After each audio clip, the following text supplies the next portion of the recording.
ನಮಸ್ಕಾರ ದೇವರು. ಡೇ 53 ವ್ಲಾಗ್ಗೆ. ಇವತ್ತು ಸಂಡೇ ಆದ ಕಾರಣ ಜಿಮ್ಗೆ ಹೋಗಿಲ್ಲ, ಸ್ವಿಮ್ಮಿಂಗ್ ಹೋಗಿದ್ದೀವಿ. ಮುಂದಿನ ನಮ್ಮ ಶಿಷ್ಯ ಮಾತಾಡ್ತಾನೆ ನೋಡಿ. ನಮಸ್ಕಾರ ದೇವರು. ಎಲ್ಲರೂ ಈ ಸಡಕ್ ಬಂದಿವಿ ನೋಡಿ. ನಾವು ನಮ್ಮ ಅಜ್ಜಣ್ಣ ಕರ್ಕೊಂಡ್ಬಂದಿದ್ದಾರೆ. ನಮ್ಮ ಅಜ್ಜಣ್ಣ ಫೋಟೋ ತೆಗಿತಿದ್ದಾರೆ. ನಮ್ಮ ಅಣ್ಣ ಸೆಲ್ಫಿಯನ್ನು ತೆಗೆಯುತ್ತಿದ್ದಾರೆ ನೋಡಿ. ಯಾವ ಥರ ಫೋಟೋಶೂಟು, ಹಾಗೆ ಸ್ವಿಮ್ಮಿಂಗ್ನಲ್ಲಿ ಫೋಟೋ ತೆಕ್ಕೊಂಡು ಅಂತ ಹೇಳ್ಬಿಟ್ಟು.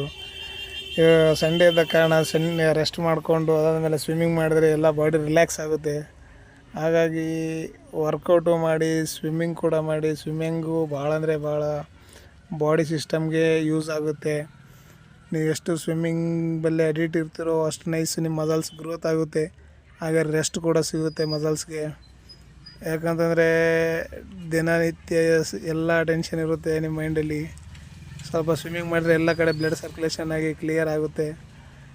ಹಾಗಾಗಿ ಡೇ 53ನ ಇಲ್ಲಿಗೆ ಎಂಡ್ ಮಾಡೋಕ್ಕೆ ಇಷ್ಟಪಡ್ತೀನಿ. ನೋಡಿ ಯಾವ ಥರ ಸ್ವಿಮ್ಮಿಂಗ್ ಮಾಡ್ತೀವಿ ಅಂತ ಹೇಳ್ಬಿಟ್ಟು.